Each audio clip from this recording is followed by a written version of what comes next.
সুপ্রিয় ভিউয়ার্স, আসসালামু আলাইকুম। চলে আসলাম ঝিনাইদহ নতুন হাটখোলায়।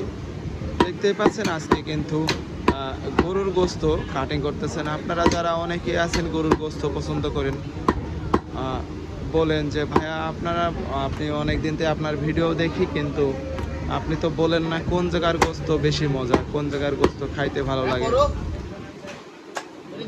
ভাই আপনারা যারা গরুর গোস্ত খান অনেকে কিন্তু জানেন যে কোন জায়গার গোস্ত বেশি মজা। তারপরেও আপনাদেরকে বলবো, সেটা হচ্ছে যে আপনারা যে গরদানের গোস্তটা থাকে, গরদানের গোস্তটা কিন্তু খুবই ভালো লাগে, খুবই চমৎকার, আর কোনো হাড় থাকে না, আর যে হাড় থাকে খাওয়া যায়, ভালো লাগে।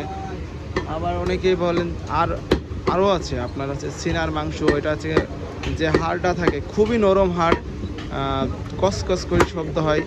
আপনারা কিন্তু আবার অতিরিক্ত সিনার মাংস নেবেন না, কারণ সিনার মাংস কিন্তু অতিরিক্ত সিনার মাংস নিলে কিন্তু আপনার হচ্ছে যে চর্বি মতো দেখা যায়, মনে হয় যে চর্বি, কিন্তু যে ওটা চর্বি না। সারাদিন যদি জাল দিতেও থাকেন কিন্তু ওটা গলাইতে পারবেন না।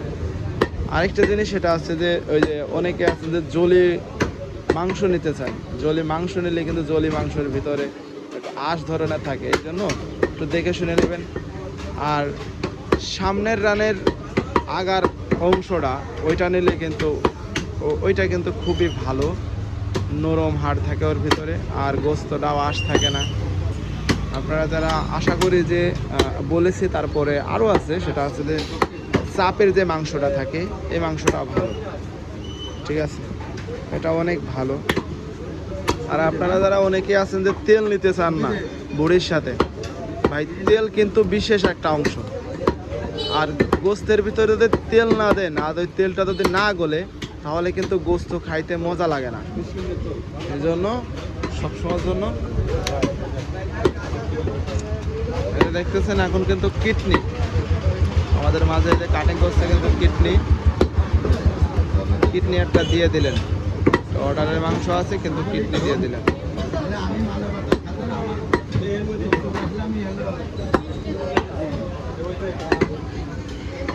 এখানে 20 কেজি গোস্ত অর্ডার যাচ্ছে।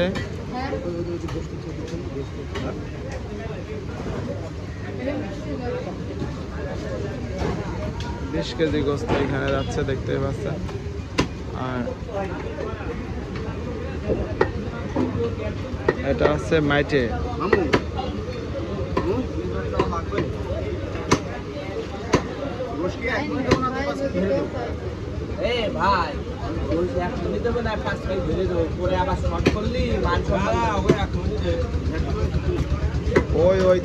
ওইটাও না গাধা না, কেমন উঁচু করে দিচ্ছি।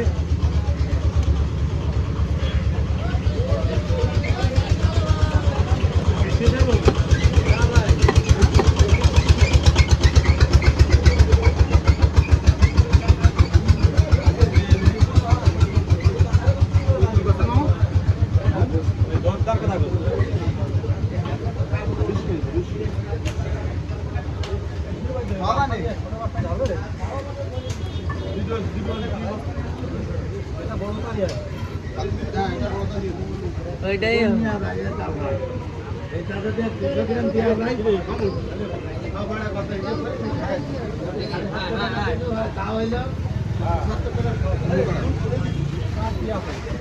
না দেখে নিতে